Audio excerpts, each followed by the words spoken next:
আমার নবীজি ইমাম হুসাইনকে এত সময় দিয়েছেন। আম্মা জান আয়েশা বলেন যে আমার কাছে মনে হতো আমার চেয়ে যেন রাসূল হুসাইনকে বেশি সময় দিয়েছেন। আলহামদুলিল্লাহ বলেন। রাসূল বাচ্চাদেরও নবী ছিলেন, বাচ্চারা খেলাধুলা ছেড়ে দিয়ে রাসূলের সঙ্গে বসে থাকত। শিশু প্রিয় রাসূল, শিশু বান্ধব ছিলেন। শিশুরা রাসূলকে দেখে ভয় পায় না। কিছু নানা আছে, নাতি নানাকে দেখলেই ভয় করে, এরকম নানা কিছু আছে না? নাই? খালি চোখ গরম করে আর লাঠি দেখায়।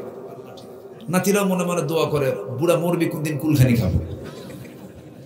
আমার নবীজি এরকম ছিলেন না। আমার নবীজি একদম মিশুক ছিলেন, সবার সঙ্গে কথা বলতেন। অবাল বৃদ্ধ বনিতা সবাই রাসূলের সামনে এসে জায়গা পেত। সুবহানাল্লাহ বলেন। আমার নবীজি ইমাম হুসাইনকে নিয়ে কোলের মধ্যে বসে আছেন মসজিদে নববীর ভিতরে। বাবে জিবরিল দিয়ে জিবরাইল আলাইহিস সালাম ওহী নিয়ে নবীর সামনে এসে বসে আছেন, অথচ রাসূল গল্প করছেন ইমাম হুসাইনের সাথে, কোলে নিয়ে বসে আছেন, কিছু বলতেছেন না। তো বলতেছেন, না না দেখো তো আমার সামনে কে এসে বসলো, তুমি তাকে চিনো? কেন না, এই লোকটা মাঝে মাঝে আপনার কাছে আসে, কিন্তু সব সাহাবীর মতো এই সাহাবীটা কেমন যেন একটু ভিন্ন টাইপের, চেহারা সুন্দর কিন্তু একটু কৃপণ সাইজের, কেন হাতে কিছু নিয়ে আসে না। নবীর কাছে যদি কেউ আসতো তো কেউ খেজুর, কেউ আঙ্গুর, কেউ উটের দুধ, উটের গোশত হাদিয়া তোহফা নিয়ে আসতো। আহলে সুফার সদস্যরা না খেয়ে থাকতো, উপকার হতো। কিন্তু না না, এই লোকটা মাঝে মাঝে আসে, খালি হাতে আসে, শুধু আসে আর যায়, একটু কৃপণ সাইজ মনে হলো। তাহলে ছোট বাচ্চারা মেহমানের কিসের দিকে চেয়ে থাকে? হাতের দিকে। আমার নবীজি মুস্কি মুস্কি হাসি মারলেন, জিবরাইলকে চোখের ভাষায় জবাব দিচ্ছেন। জিবরাইল আমিন চুপ মেরে আছেন। আমার নবী ওহীর কর্মকাণ্ডে ব্যস্ত হয়ে না পড়ে বাচ্চাকে নিয়ে ব্যস্ত হয়ে পড়েছেন। এমন সময় আল্লাহ বলছেন, ও জিবরাইল পকেটের মধ্যে হাত দিয়ে দেখো, তোমার পকেটের মধ্যে জান্নাতের আঙ্গুরের ছড়া ঢুকানো হয়েছে।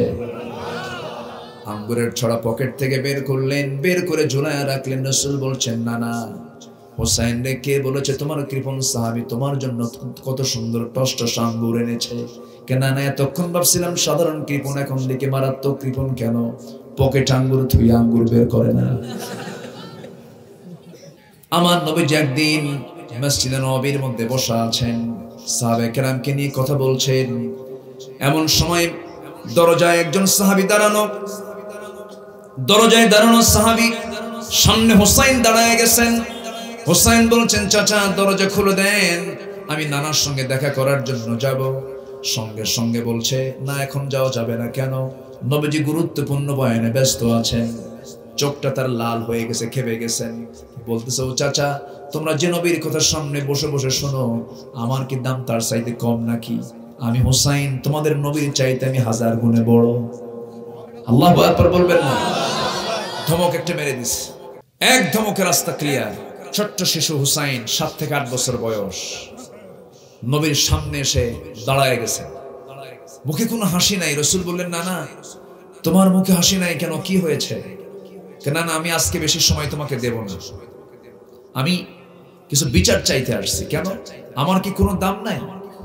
রাস্তা আটকে রাখো লোক, আমি আসতে পারি না, আমার কি দাম কম নাকি? তো না না, আমি তোমার চেয়ে বড়। তো রাসূল বলেন, তুমি আমার চেয়ে বড় কেমনে? তুমি আমার নাতি, তো আমি তোমার চেয়ে বয়সে বড়, আমি তোমার নানা হই, তুমি আমার চাইতে কেমনে বড়? না না, কেমনে বড় তোমার চাইতে আমি বুঝায় দেব, তুমি কি শুনবা? হ্যাঁ না না শুনবো। তাহলে তোমার সব সাহাবীকে আগে ডাকো। সব সাহাবীকে ডেকে নিলেন। আমার নবীজি বললেন, না না কি বলবে বলো।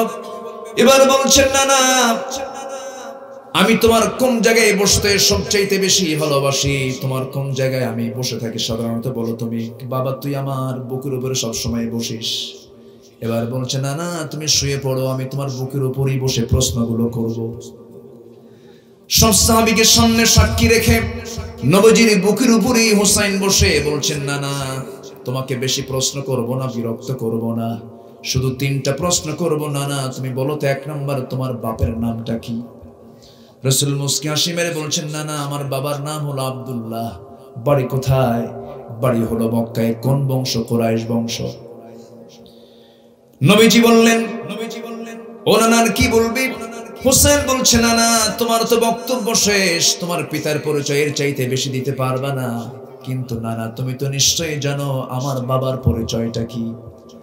আমার বাবা হলেন দুনিয়ার সমস্ত কাফের বেঈমানদের জন্য আল্লাহ তাআলা যাকে আসাদ করে পাঠিয়েছেন, আসাদুল্লাহিল গালিব।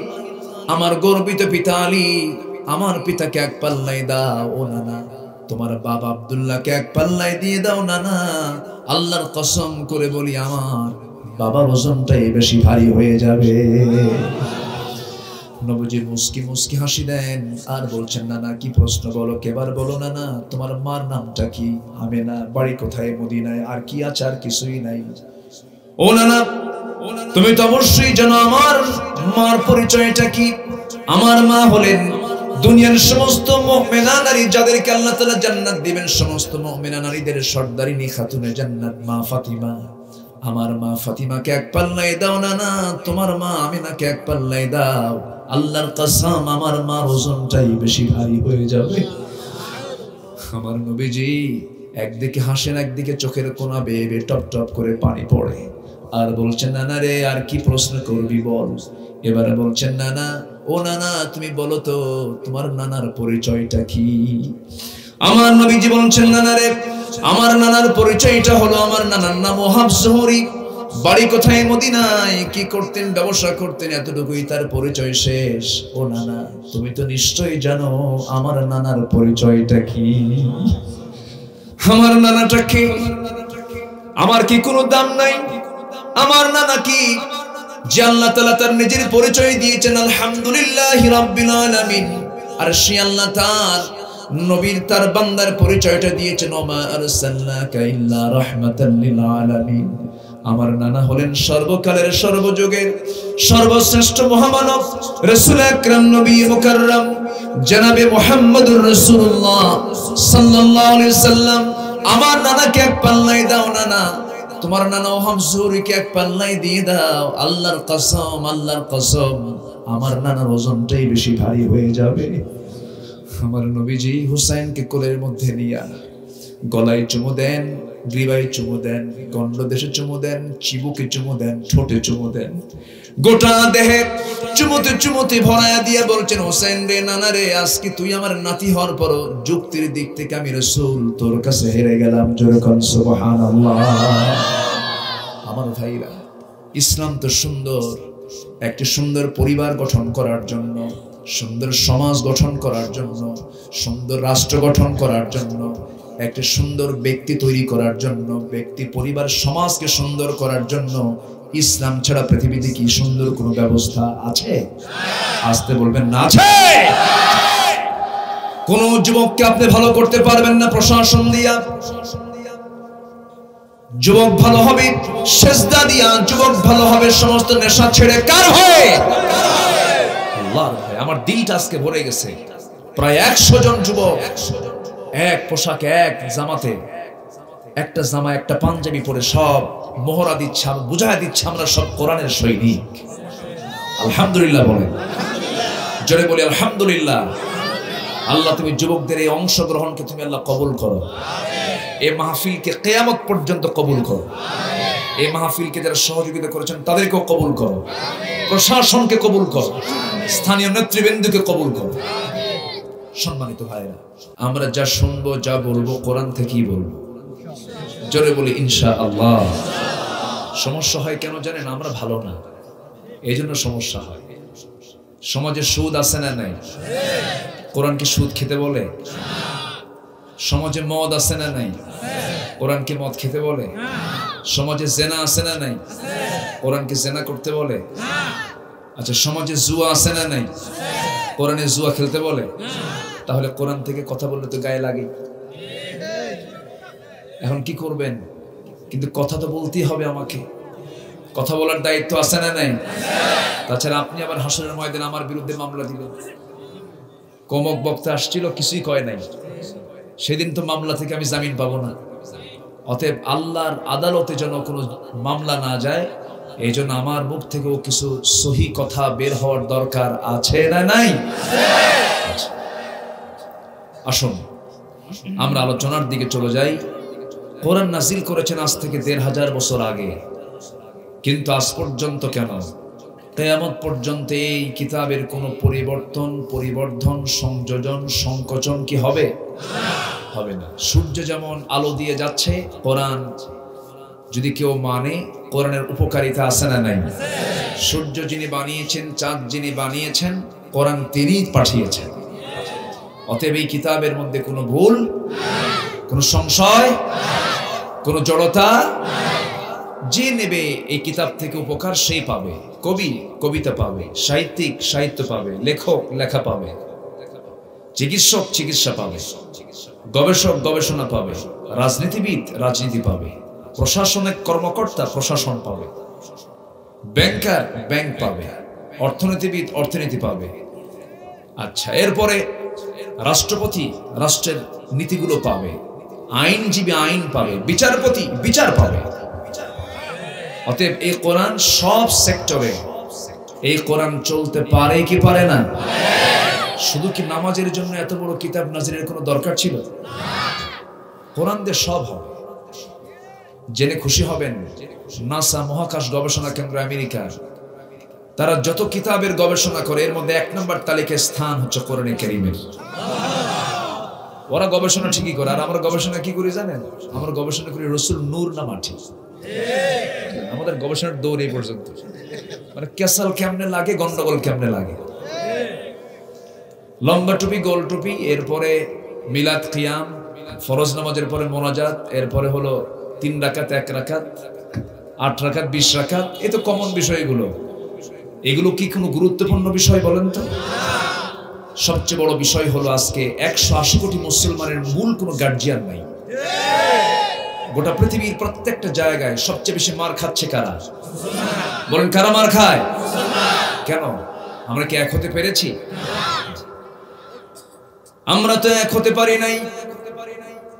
অথচ আল্লাহ আমাদের এক, নবী আমাদের এক, কোরআন আমাদের এক, সব কিছুই ছিল, কিন্তু আমরা এক হতে পারি নাই।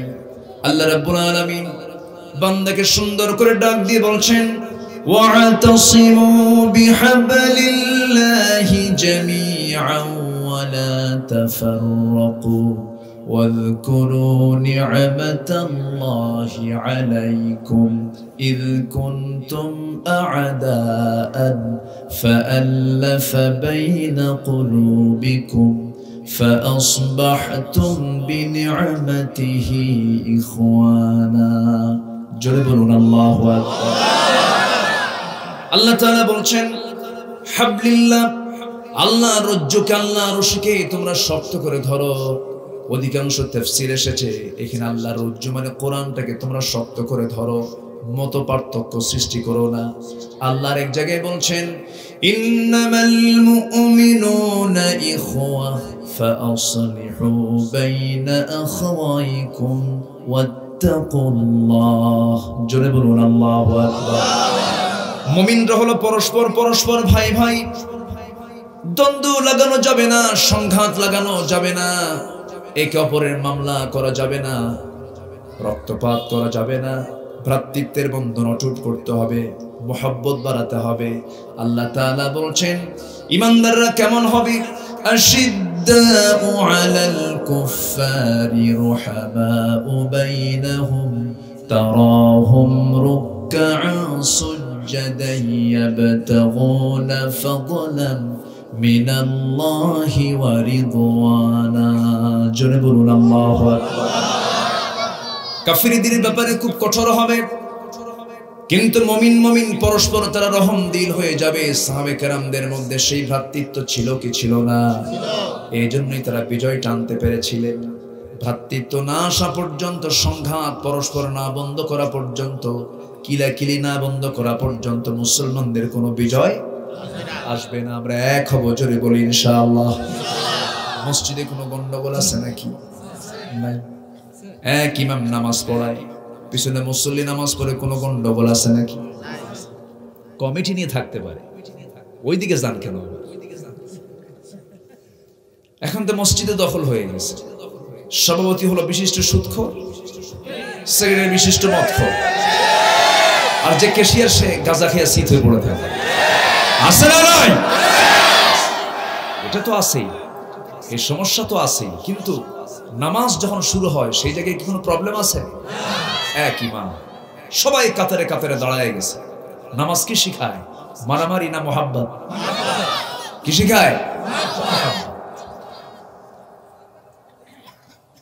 বাবা কথা বলা যাবে না। এই যে ছোট ছোট বাচ্চারা এখানে বসে আছে, বুঝলেন, ওরা মাঝে মাঝে গল্প করে, করুক, ধমক টমক দিবেন না। ওখানে মাঝখানে একজন বসে, কোন ধমক দিলে কিন্তু হাদিসের পরিপন্থী কাজ হবে। ওরা যেখানেই যাবে পৃথিবীর কোথাও ওদের বাধা নাই, আলহামদুলিল্লাহ।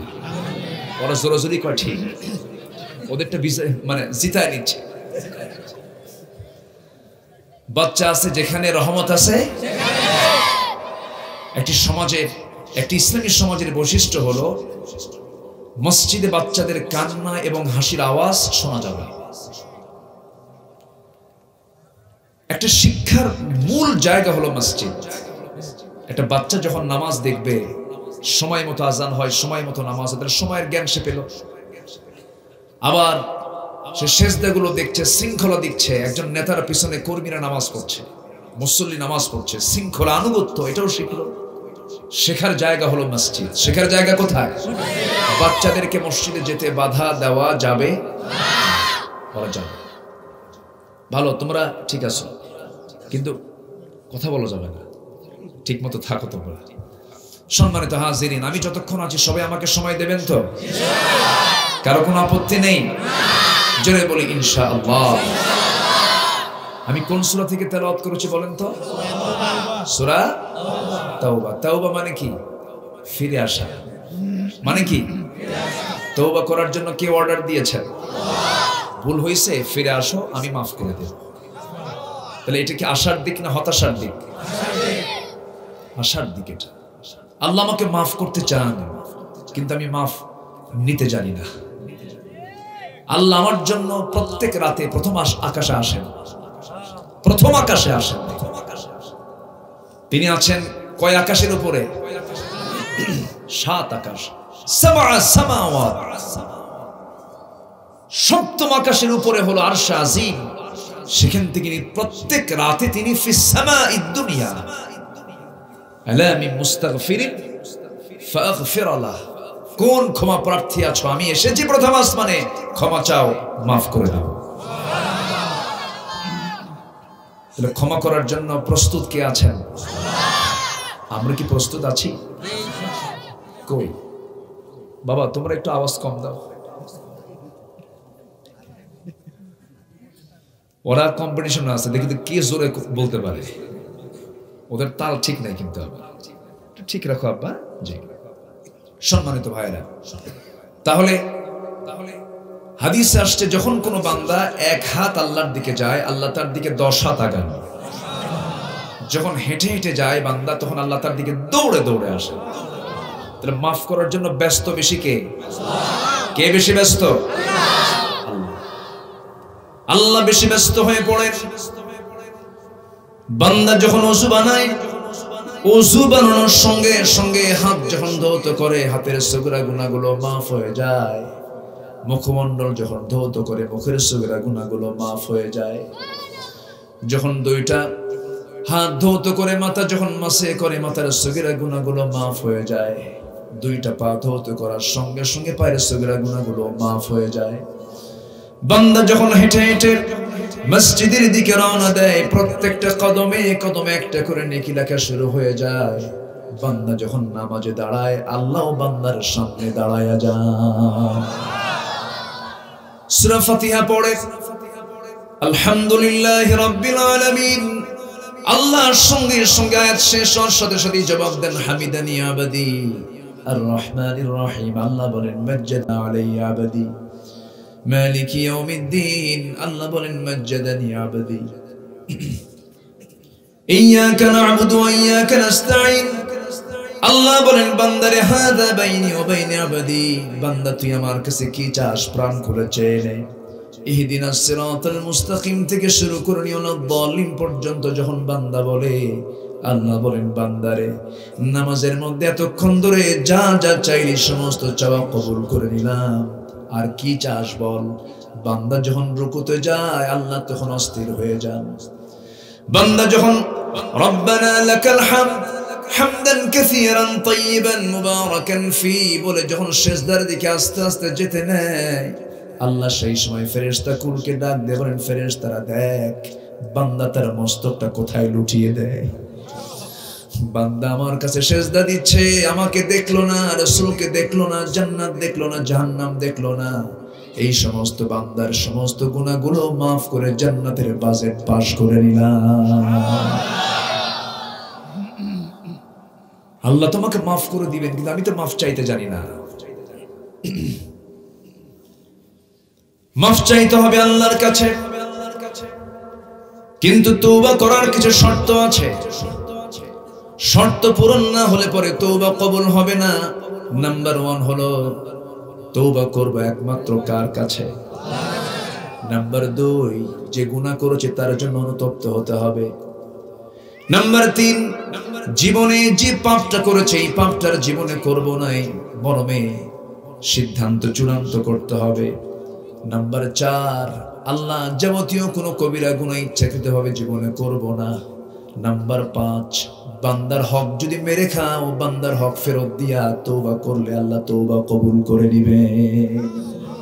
শর্ত কয়টা? 5টা।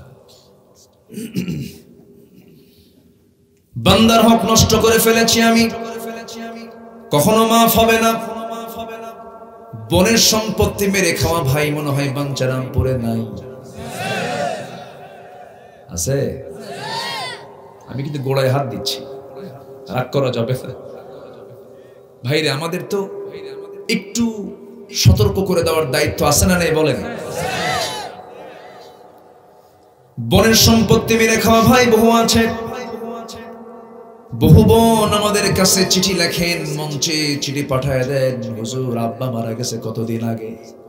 ভাইরা সম্পত্তিগুলো বুঝে দেয় না, চক্ষু লজ্জায় বলতে পারি না। এক যুগ হয়ে যায়, হজ করে আসছে ভাইয়েরা, ছেলে মেয়েদের বিয়ে দিয়েছে, সব কিছু হয়ে গেছে, বোনকে কোন দিন দেবে, বোনকে দেয় না। উল্টা আরো করে কি, মাঝে মাঝে বন্ধের বছরে 2-3 বার দাওয়াত দেয়। দাওয়াত দিয়ে নিয়ে এসে খাওয়ায় দাওয়ায় পাম্পট্টি দিয়ে পাশে বসায় বলে, বোন শোনো, অংশ নিলে কিন্তু ধ্বংস হয়। দেখছেন কি ওয়াজটা দিন আছে না নাকি বলে? এদিকে কোরআন থেকে ওয়াজ না শয়তান থেকে ওয়াজ আছে? এগুলো আছে। আজকে সূরার নাম তওবা, কিন্তু তওবা তো কবুল হবে না। বোনের সম্পত্তি মেরে খেলে পরে, এতিমের মাল মেরে খেলে তো তওবা কবুল হবে না। বহু চাচা এমন আছে, ভাই মারা গেছে, সেই ভাইয়ের সম্পত্তি রেখে গেছে, ছোট্ট একটা ছেলেও রেখে গেছে, এতিম। এতিম ছেলেটা, এতিম ভাতিজা, আপন চাচা, সেই ভাতিজার সম্পত্তিগুলো ঠিক মতোই দেয়, কিন্তু কম দামি জায়গা, গ্রামের জায়গাগুলো এতিমের ভাগে দিয়া পৌরসভার জায়গাগুলো চাচা দখল করে রাখছে। এমন চাচা মনে হয় নাই? আসতে বলবেন না, আছে না নাই? এখন বলতে গেলে তুই সব লেগে যাবে, বুঝেন না? লাগলে তো উপায় নাই। রাগ করতেছেন আপনারা?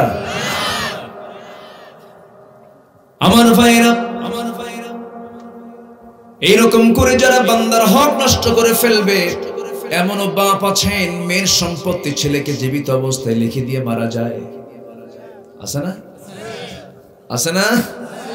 বাবা হজে যাবেন, বুড়া মানুষ, 80 বছর বয়স, হজ করতে যাচ্ছেন, 5-6টা মেয়ে তার, একটা ছেলে, 5-6টা মেয়েকে একসঙ্গে সামনে হাজির করে বলে, মা হজে যাচ্ছি, বাঁচবো কিনা জানি না, যদি মরে যাই, আমার একটা ছেলে মাত্র, তোমরা 5-6টা মেয়ে, আমার বিয়ে হয়ে গেছে, সংসার হয়ে গেছে, আমি তোমাদের অনুমতি নিয়ে তোমাদের যে প্রাপ্ত সম্পত্তি তোমরা যা যা পাবে এই সমস্ত সম্পত্তিগুলো ছেলেকে লিখে দিতে চাই, তোমরা রাজি হও। ওই হাজির কি হজ কবুল হবে?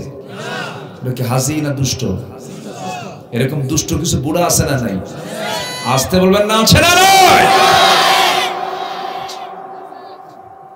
লিযযাকারি মিসলু হাযযিল উনসাইন তিলকা হুদুদুল্লাহ। আল্লাহ তাআলা নির্দিষ্ট আইন, এটা সীমাকে অতিক্রম করলে তাকে জাহান্নাম যেতে হবে, তার তওবা কবুল হবে না। একটু কথাগুলো শুনে নেন মনোযোগ দিয়ে। আমাকে জাহান্নাম থেকে এনিওয়ে বাঁচতে হবে, জাহান্নামে কোনো ক্রমেই যাওয়া যাবে না। জাহান্নাম থেকে বাঁচার জন্য আমাকে আপনাকে চেষ্টা করতে হবে। যে কোনো মুহূর্তে দুনিয়া থেকে বিদায় নিয়ে নেব। এই জায়গায় কবির ভাই বসে আছেন, আমার পুরাতন মানুষ। 8 বছর আগে তিনি আমার পিছনে জুমার নামাজ পড়েছেন। এই যে আমরা বসে আছি এই জায়গায়, হঠাৎ করে একজনের মৃত্যু হয়ে গেল। এই যে হাজার মানুষ সামনে বসে আছেন, কিচ্ছু কি করতে পারবেন নাকি? কেউ কিছু করতে পারবেন না। এই নিজের চোখে দেখা কথা বলতে বলতে বক্তা দুনিয়া থেকে বিদায় হয়ে গেছে। শিক্ষক চেয়ারে বসে লেকচার দিতে নিয়ে লাশ হয়ে ঘাড় মটকে দুনিয়া থেকে বিদায় হয়ে গেছে। নেই তো দুনিয়া, খেলতে খেলতে দুনিয়া থেকে বিদায় হয়ে যায়। আমার ভাইয়েরা, ধরুন এই মুহূর্তে এই মঞ্চের যে কোনো একজন ব্যক্তির মৃত্যু হলো, মৃত্যু হওয়ার সঙ্গে সঙ্গে কি করার আছে? কিচ্ছু তো করার নাই। বড় জোর আপনি ফোন দিয়ে উপজেলা স্বাস্থ্য কমপ্লেক্সকে জানাবেন মারা গেছে, একটা অ্যাম্বুলেন্স পাঠায়া দাও, অ্যাম্বুলেন্স চলে আসবে। অ্যাম্বুলেন্স হাজির হওয়ার সঙ্গে সঙ্গে লাশটা ধরে নিয়া চোখের পানি ফেলতে ফেলতে এতটুকুনি করবেন আপনি, লাশটা নিয়া অ্যাম্বুলেন্স উঠায় দিয়া ড্রাইভারকে বলবেন এই লাশটা তুমি নির্দিষ্ট বাড়িতে পৌঁছায় দাও, তার বাড়িতে পৌঁছায় দাও। কিন্তু এমনটাই হবে, ড্রাইভার নিয়ে যাবে লাশ, কিন্তু বাড়িওয়ালা, ওই ছেলে, ওই স্ত্রী, ওই পরিবার, ওই ভাই বোন, ওই পরিবার পরিজন কেউ একটা বারের জন্য আপনার ঘরের মধ্যে উঠাবে না। উঠাবে? উঠাবে।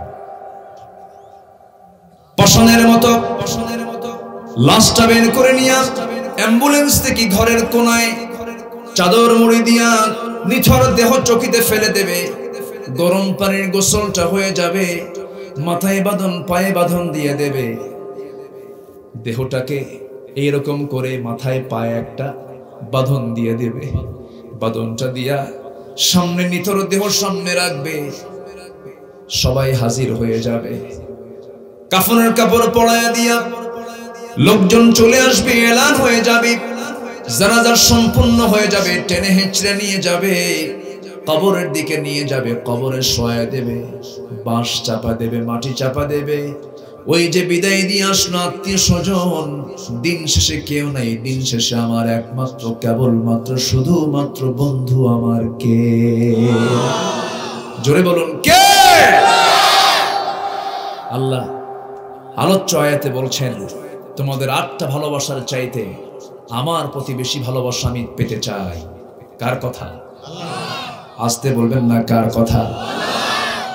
আল্লাহ রাব্বুল আলামিন সূরা তাওবার ভিতরে বলছেন قل إن كان آباؤكم وأبناؤكم وإخوانكم وأزواجكم وعشيرتكم وأموال اقترفتموها وتجارة تخشون كسادها ومساكن ترضونها أحب إليكم من الله ورسوله وجهاد في سبيله فتربصوا حتى يأتي الله بأمره والله لا يهدي القوم الفاسقين جربون الله أكبر جربون الله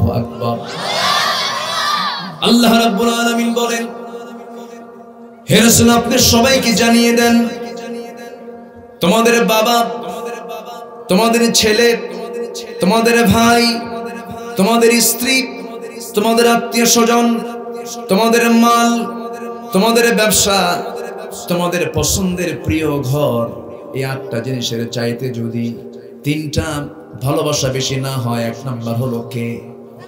আসতে বলবেন না, কে? আল্লাহ। আমাকে বানিয়েছেন কে? আমাকে চালান কে? আমাকে খাওয়ান কে? আমাকে দেখেন কে?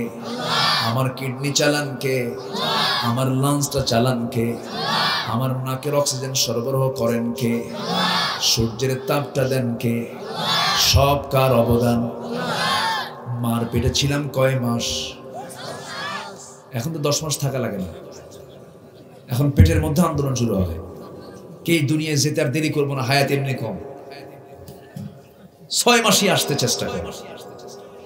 আমার নবীজি ইমাম হুসাইনকে এত সময় দিয়েছেন। আম্মা জান আয়েশা বলেন যে আমার কাছে মনে হতো আমার চেয়ে যেন রাসূল হুসাইনকে বেশি সময় দিয়েছেন। আলহামদুলিল্লাহ বলেন। রাসূল বাচ্চাদেরও নবী ছিলেন, বাচ্চারা খেলাধুলা ছেড়ে দিয়ে রাসূলের সঙ্গে বসে থাকত। শিশু প্রিয় রাসূল, শিশু বান্ধব ছিলেন। শিশুরা রাসূলকে দেখে ভয় পায় না। কিছু নানা আছে, নাতি নানাকে দেখলেই ভয় করে, এরকম নানা কিছু আছে না? নাই? খালি চোখ গরম করে আর লাঠি দেখায়। নাতিরাও মনে মনে দোয়া করে, বুড়া মরবি কোনদিন, কুলখানি খাবো। আমার নবীজি এরকম ছিলেন না। আমার নবীজি একদম মিশুক ছিলেন, সবার সঙ্গে কথা বলতেন। অবাল বৃদ্ধ বনিতা সবাই রাসূলের সামনে এসে জায়গা পেত। সুবহানাল্লাহ বলেন। আমার নবীজি ইমাম হুসাইনকে নিয়ে কোলের মধ্যে বসে আছেন মসজিদে নববীর ভিতরে। বাবে জিবরিল দিয়ে জিবরাইল আলাইহিস সালাম ওহী নিয়ে নবীর সামনে এসে বসে আছেন, অথচ রাসূল গল্প করছেন ইমাম হুসাইনের সাথে, কোলে নিয়ে বসে আছেন, কিছু বলতেছেন না। তো বলতেছেন, না না দেখো তো আমার সামনে কে এসে বসলো, তুমি তাকে চিনো? না না, এই লোকটা মাঝে মাঝে আপনার কাছে আসে, কিন্তু সব সাহাবীর মতো এই সাহাবীটা কেমন যেন একটু ভিন্ন টাইপের, চেহারা সুন্দর কিন্তু একটু কৃপণ সাইজের। কেন? হাতে কিছু নিয়ে আসে না।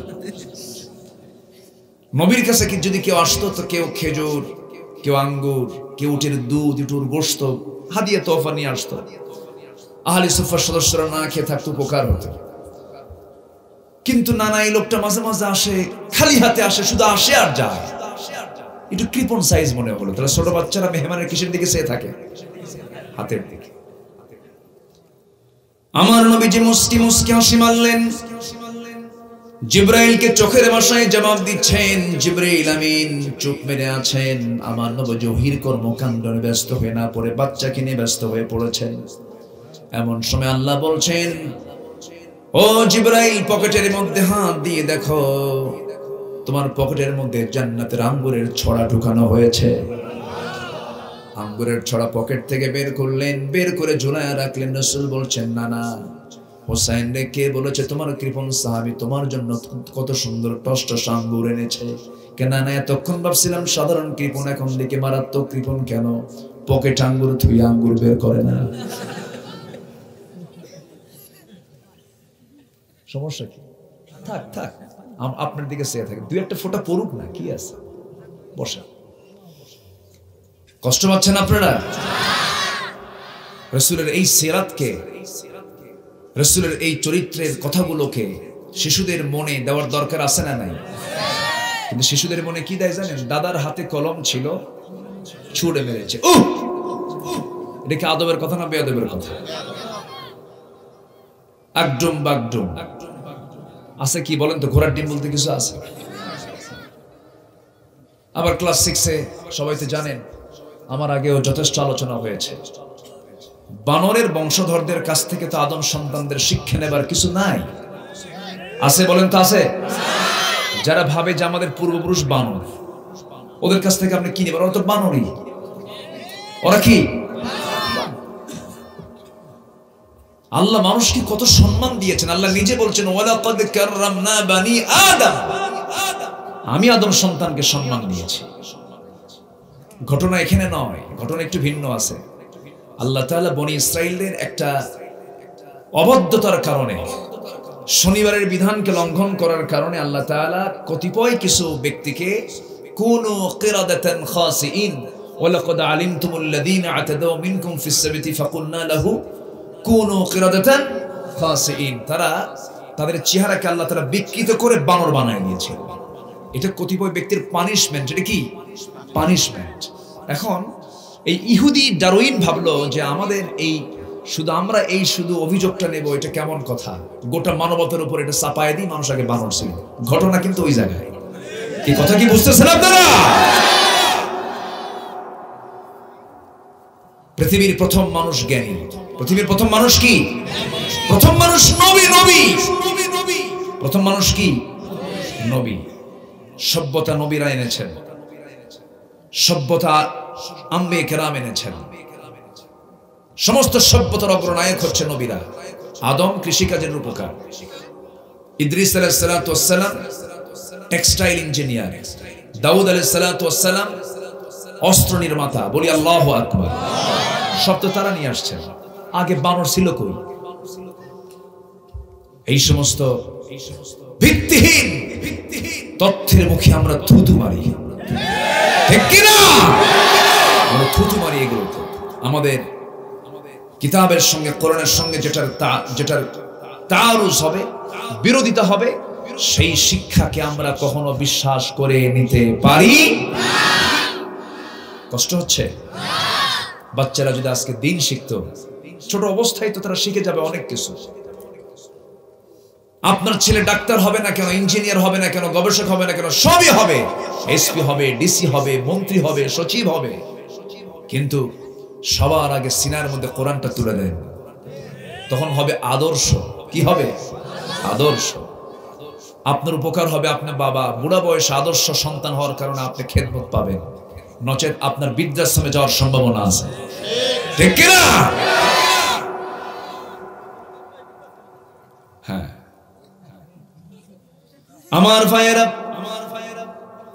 এই বাচ্চাগুলোকে রাসূলের সুন্নাহগুলো শেখায় দিলে কতই না ভালো হতো। গ্রামের মানুষ শীতকালে পাতিলের নিচে যদি কোনো ভাত বেঁচে যায়, পোড়া ভাতগুলো সকালবেলা সুন্দর করে পাকা মরিচ দিয়ে, শুকনা মরিচ দিয়ে ডলে ডলে খায়, খায় না? ওটাকে কি ভাত বলে?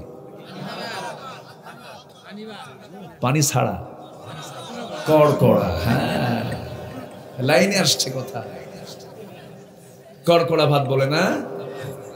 রসুন, পেঁয়াজ অথবা পেঁয়াজের গাছের ফুল যে আছে, ফুল পাতা, এটা কেটে কুচি কুচি করে কাঁচা মরিচ দিয়ে, পেঁয়াজ দিয়ে, রসুন দিয়ে, এটা ডলন দিয়ে খেতে খুব মজা। সরিষার তেল সাথে করেছে একজন। আপনার ভাবসাব দেখে মনে হচ্ছে খাওয়া শুরু হয়ে গেছে। একটা মজা আছে না নাই? এরপর আপনি সারাদিন আপনি পোলাও, কোরমা, জর্দা, দই, মিষ্টি যা খান, ঢেকু শুকবে কোনটা? ওই কড়া, ওই কড়কড়া। কেন? ফাঁকা পেটে প্রথম আপনি ওই খাবারটা দিয়ে আপনি উদ্বোধন করেছেন। ঠিক তেমনি দুনিয়ার যত শিক্ষা আছে, ফিজিক্স, কেমিস্ট্রি, বায়োলজি, আপনি যা পড়েন না কেন, দুনিয়ার সমস্ত গবেষণাগুলো আপনি করুন, আপনাকে কেউ বাধা দিচ্ছে না। কোরআনের জ্ঞানটা আপনি প্রথমে নেওয়ার কারণে আপনি যে বিদ্যার দিকে যান, আপনি ঘুরে ফিরে আপনি তাওহীদের দিকে ফিরে আসবেন।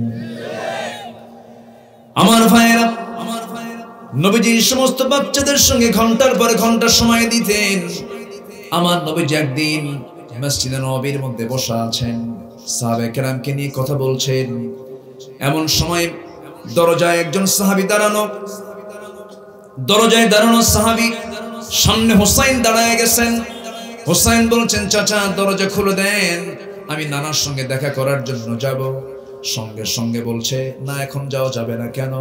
নবীজি গুরুত্বপূর্ণ বয়ানে ব্যস্ত আছেন। চোখটা তার লাল হয়ে গেছে, খেপে গেছেন। বলতেছে, ও চাচা, তোমরা যে নবীর কথা সামনে বসে বসে শোনো, আমার কি দাম তার চাইতে কম নাকি?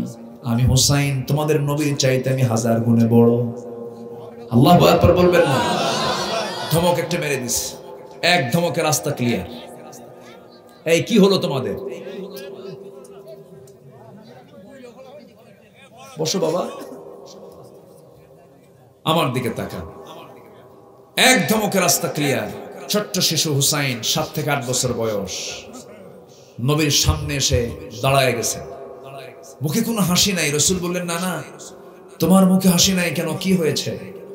না না, আমি আজকে বেশি সময় তোমাকে দেব না, আমি কিছু বিচার চাইতে আসছি। কেন? আমার কি কোনো দাম নাই? রাস্তা আটকে রাখো লোক, আমি আসতে পারি না, আমার কি দাম কম নাকি? তো না না, আমি তোমার চেয়ে বড়। তো রাসূল বলেন, তুমি আমার চেয়ে বড় কেমনে? তুমি আমার নাতি, তো আমি তোমার চেয়ে বয়সে বড়, আমি তোমার নানা হই, তুমি আমার চাইতে কেমনে বড়? না না, কেমনে বড় তোমার চাইতে আমি বুঝায় দেব, তুমি কি শুনবা? হ্যাঁ না না শুনবো। তাহলে তোমার সব সাহাবীকে আগে ডাকো। সব সাহাবীকে ডেকে নিলেন। আমার নবীজি বললেন, না না, কি বলবে বলো। এবার বলছেন, না না, আমি তোমার কোন জায়গায় বসতে সবচাইতে বেশি ভালোবাসি, তোমার কোন জায়গায় আমি বসে থাকি সাধারণত বলো তুমি? বাবা তুই আমার বুকের উপরে সবসময় বসিস।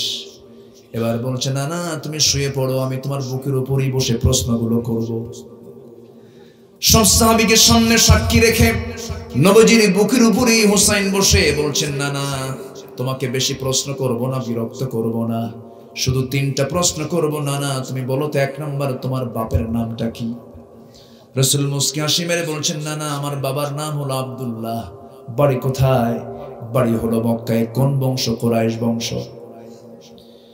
নবীজি বললেন ও নানার কি বলবি? হুসাইন বলছে না না তোমার তো বক্তব্য শেষ, তোমার পিতার পরিচয় এর চাইতে বেশি দিতে পারবা না, কিন্তু না না তুমি তো নিশ্চয়ই জানো আমার বাবার পরিচয়টা কি।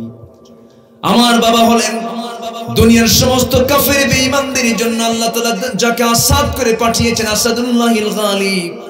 আমার গর্বিত পিতা আলী, আমার পিতাকে 1 পাল্লায় দাও। ও নানা তোমার বাবা আব্দুল্লাহকে 1 পাল্লায় দিয়ে দাও। নানা আল্লাহর কসম করে বলি আমার বাবার ওজনটাই বেশি ভারী হয়ে যাবে।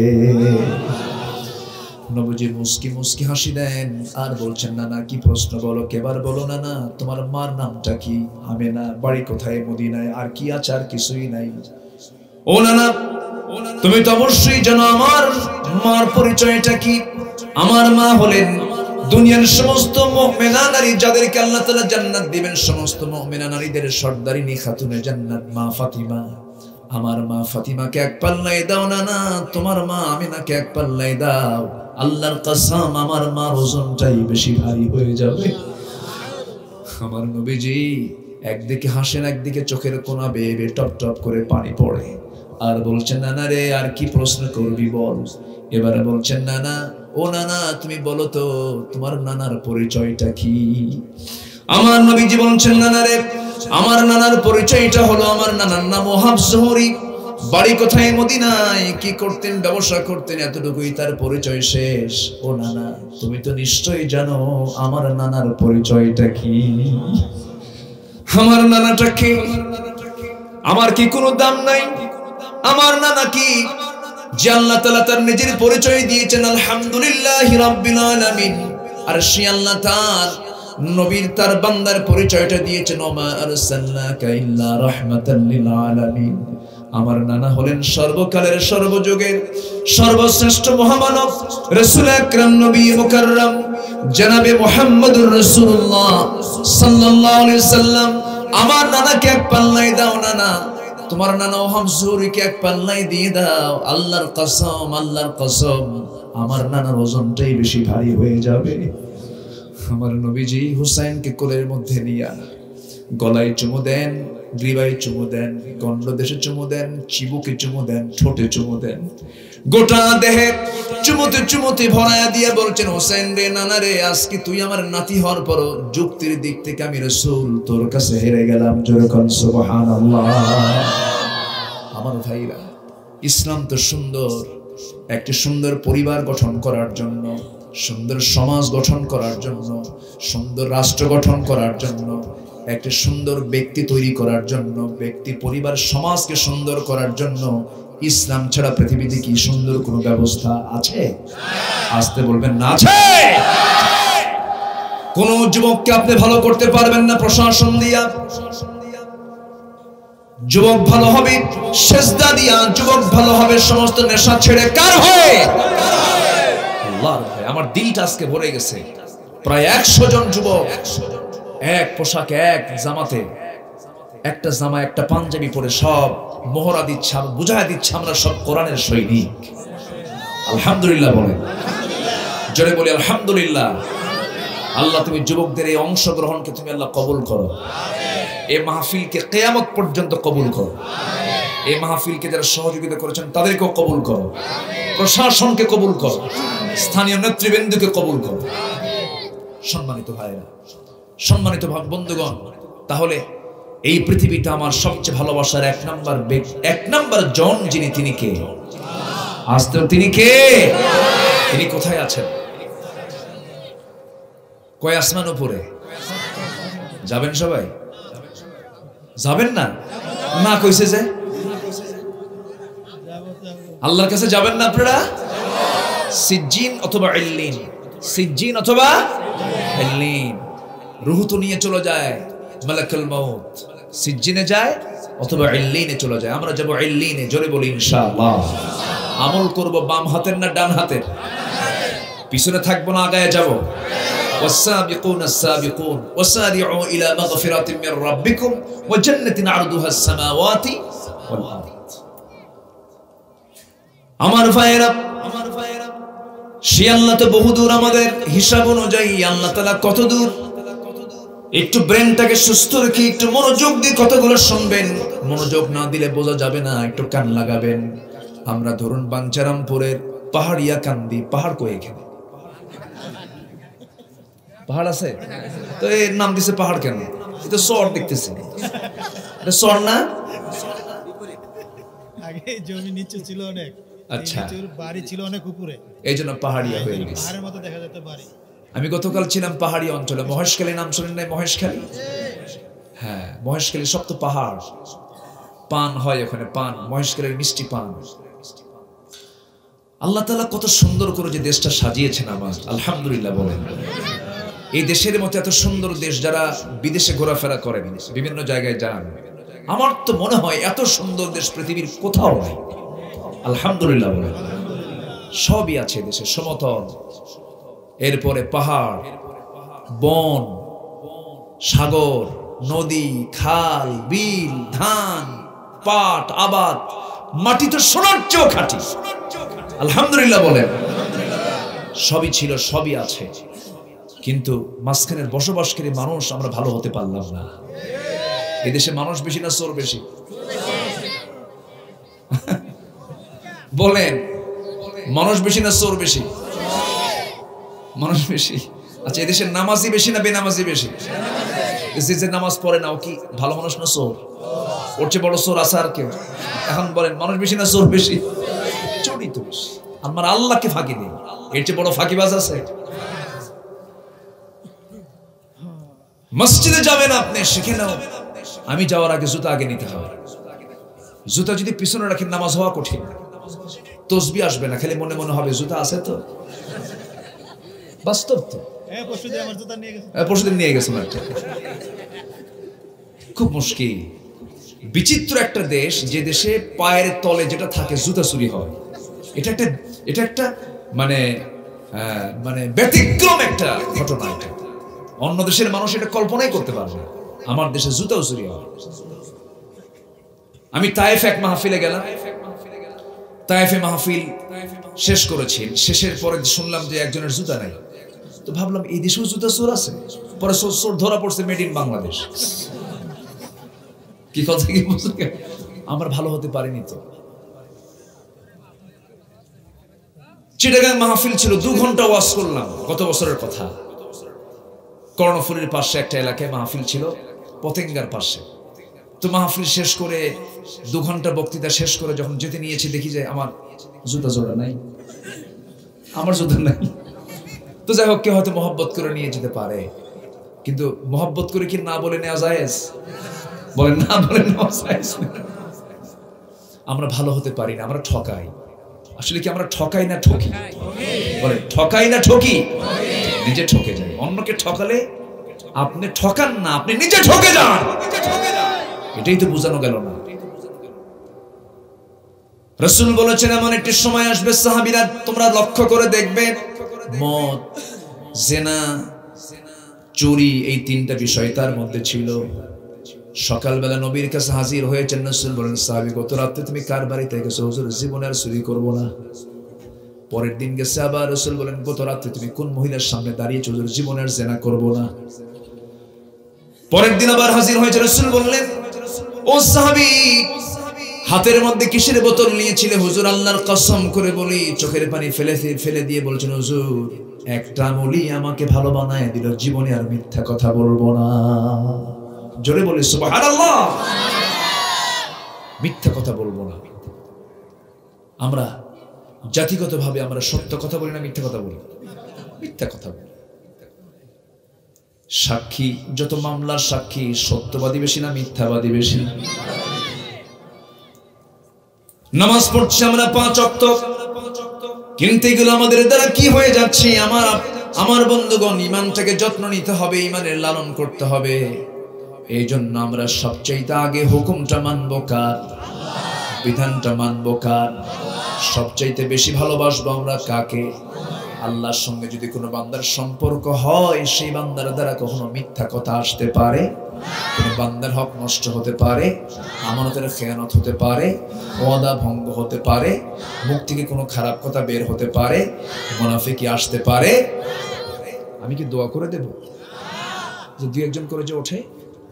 সমস্যা কি? কোনো চাপ? কোনো চাপ কি? নিম্নচাপ? নিম্নচাপ, ঠিক আছে। নিম্নচাপ যদি খুব খুব যদি হয়, একটু নোকটা উঁচু করবেন, সমস্যা নাই। কিন্তু দয়া করে কেউ ঊর্ধ্ব চাপে যাবেন না। ঊর্ধ্ব চাপ হলো বিড়ি খাওয়া চাপ। এ চাপও কিন্তু কম না। আসেন এরকম চাপ আছে না? কোন নেশায় আমরা যাব না। জোরে বলি ইনশাআল্লাহ।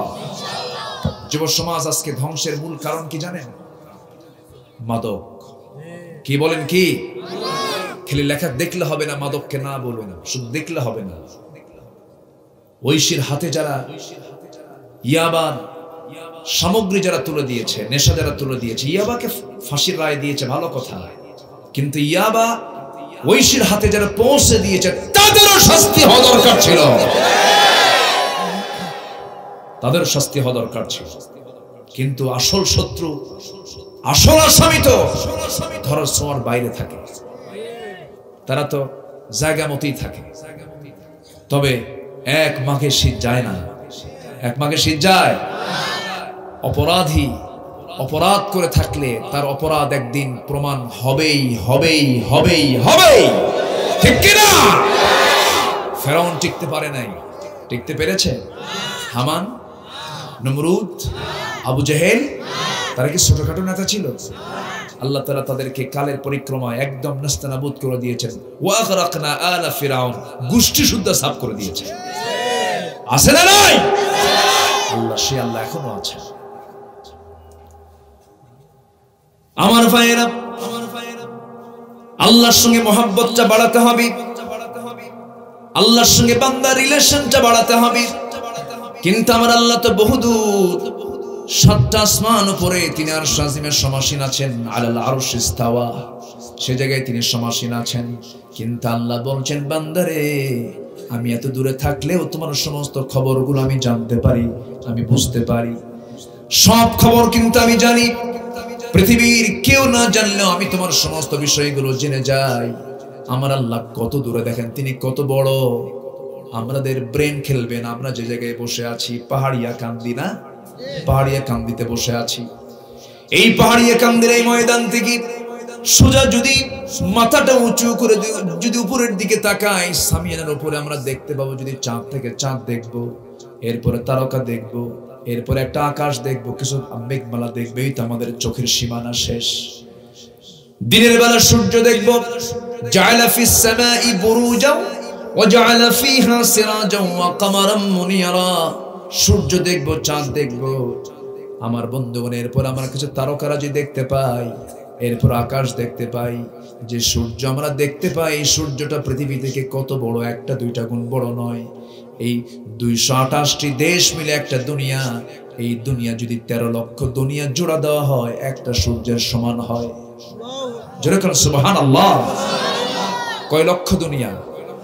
13 লক্ষ দুনিয়া মানে হলো একটা সূর্য। ওই সূর্যের চাইতে আবার ওই তারকাগুলো কত বড়, যে তারকাগুলো আমরা চাঁদের পিছনে দেখতে পাই। চাঁদ তো ছোট, চাঁদের দেশে মানুষ গেছে, মঙ্গল গ্রহে মানুষ গেছে, মঙ্গল গ্রহে জায়গাও কিনছে। ওখানে যায় নাকি ঘর বাড়ি করবে? থাকবে, থাকো। এই লোকগুলো যদি চিন্তা করে, চাঁদও ঘুরলাম, মঙ্গল গ্রহ ঘুরলাম, তারকার দেশে যাব। বেটেল জুইস নামে একটা তারকা আছে, সেই তারকা সূর্যের চাইতে 1 গুণ নয়, 2 গুণ নয়, সায়েন্স বলতেছে 33 কোটি গুণ বড়। কত কোটি? 33 কোটি গুণ বড় একটা তারকা। গ্যালাক্সি কিছু আছে, গ্যালাক্সির ভিতরে এক একটা গ্যালাক্সির মধ্যে আল্লাহ রাব্বুল আলামিন 50 বিলিয়ন তারকা রেখেছেন। কত বিলিয়ন? 1 বিলিয়ন সমান 100 কোটি। 50 বিলিয়ন তারকা একটা গ্যালাক্সির মধ্যে আছে, কোটি কোটি গ্যালাক্সি আল্লাহ তাআলা মহাশূন্যে ঝুলায় রেখেছেন। যদি কেউ চিন্তা করে তারকার দেশে যাব, আমি নিকটবর্তী তারকার দেশে আমি সফর করব, ছোট্ট সেই ছোট্ট তারকা চোখে পড়ে। এই দুনিয়ার সবচেয়ে নিকটবর্তী তারকা হলো প্রক্সিমা সেন্ট্রাই। প্রক্সিমা সেন্ট্রাই যদি কেউ যেতে চায়, এই পৃথিবীর সবচেয়ে দ্রুতগামী এখন নভোযান হলো অ্যাপোলো 11। অ্যাপোলো 11-এর চলে যদি কেউ যেতে চায়, যার ঘন্টার গতি হলো 39,000 কিলোমিটার, তার যেতে সময় লেগে যাবে 1,15,000 বছর মাত্র। যাবেন কারা কারা? হাত তুলেন। যাবেন? কেউ যাবে? সম্ভব? কয় যে আমরা দুনিয়া সব দখল করে নিয়েছি, কিচ্ছু করো না। ক্ষমতার বড়াই, পাওয়ারের ডিসপ্লে, এগুলো কিচ্ছু না। মুহূর্তের মধ্যে হিরোকে জিরো বানান কে? আসতে বলবেন না কে? সে আল্লাহ আজও আছেন না নাই? সে আল্লাহ আজও আছেন না নাই? নমরুদকে মেরেছেন কি দিয়া? কি দিয়া?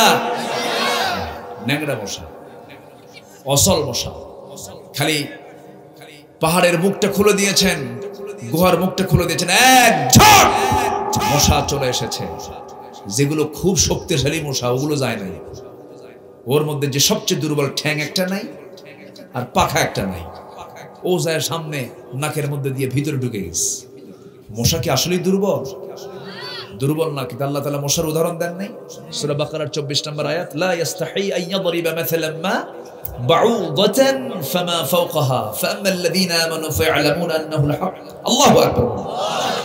আল্লাহ তাআলা মশার উদাহরণ এমনি দেন নাই, পিঁপড়ার উদাহরণ এমনি দেন নাই, মাকড়সার উদাহরণ এমনি দেন নাই, এমনি দেননি। অবশ্যই কারণ আছে না নাই?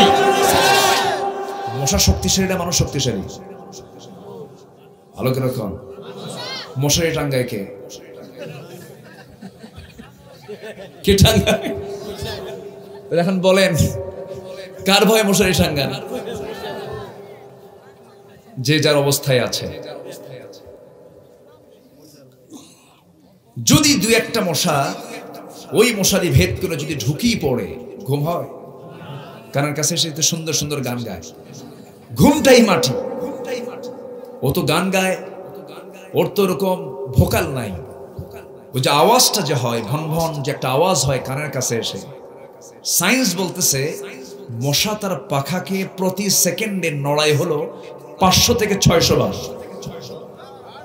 জোরে বলেন সুবহানাল্লাহ। 500 থেকে 600 বার। মানে কি, এরকম কোন দ্রুতগামী কোন মেশিন পৃথিবীতে আছে? 1 সেকেন্ডে মশা তার পাখা নড়াচ্ছে 500 থেকে 600 বার। কোন মেশিনই পারবে না। এটা হচ্ছে মশা। আল্লাহ তাআলা উদাহরণ এমনি দেননি তো। মশা রক্ত যদি বেশি খায় তার হায়াত কমে না বাড়ে? বলেন যত বেশি খাবে তত হায়াত কমবে, কমে যায়। ঠিক তেমন এই দুনিয়াতে যারা যত জনগণের মাল যারা লোপাট করে অবৈধ হবে, তাদের হায়াত কমে যাবে, ঠিক কিনা? হারাম হজম হবে না, হারাম হজম হবে না। রাগ করতেছেন নাকি? এদেশের জাতির শ্রেষ্ঠ সন্তান হলো মুক্তিযোদ্ধারা। দেশ স্বাধীনের জন্য তারা সংগ্রাম করেছেন, আমরা তাদেরকে অবশ্যই সম্মান করি, তাদের জন্য দোয়া করি। পত্রিকায় দেখতে পেলাম 2000 মুক্তিযোদ্ধাকে, তারা মুক্তিযোদ্ধা ভাতা নিচ্ছে 2000, যাদের বয়স হলো 52 বছর। দেশ স্বাধীন হয়েছে কত বছর? বলেন তো কত বছর? যুদ্ধ করলো কোন দিন? রুহের জগৎ থেকে। বদমাইশ কিছু আছে না নাই? আসতে বলবেন না আছে না নাই?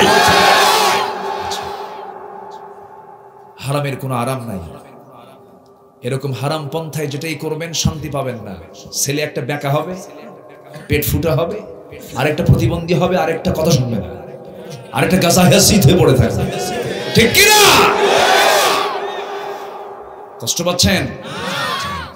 এই জন্য আমরা হালাল পন্থায় যাব। জোরে বলি ইনশাআল্লাহ, আর জোরে বলি ইনশাআল্লাহ। শেষ করে দেব নাকি? আলোচনা চলুক, হুজুর মরুক, হুজুরও বাঁচুক, সব দিকে আমরা খেয়াল করবো। জোরে বলি ইনশাআল্লাহ। খুব ভালো মানুষ আপনারা। আমার বাঞ্চারামপুর আজকে একটা স্মৃতি হয়ে থাকবে। এত ভদ্র আপনারা, এত রাত হয়েছে কেউ নড়াচড়া করছেন না, সবাই আছেন, বলি আলহামদুলিল্লাহ। আমার ভাইয়েরা, তাহলে আল্লাহ তাআলা এখানে 8টা ভালোবাসা ক্লাস করেছেন।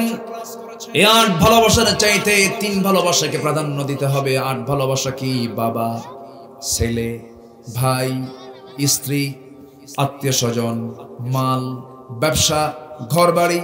এই 8টার চাইতে 3টা জিনিস কি? আল্লাহ, রাসূল এবং জিহাদকে। এই 3টা জিনিসকে বেশি ভালোবাসতে হবে। কে বলেছেন? আসতে বলবেন না, কে বলেছেন? আল্লাহ বলে দিয়েছেন। সন্তানের প্রতি টান আছে না নাই?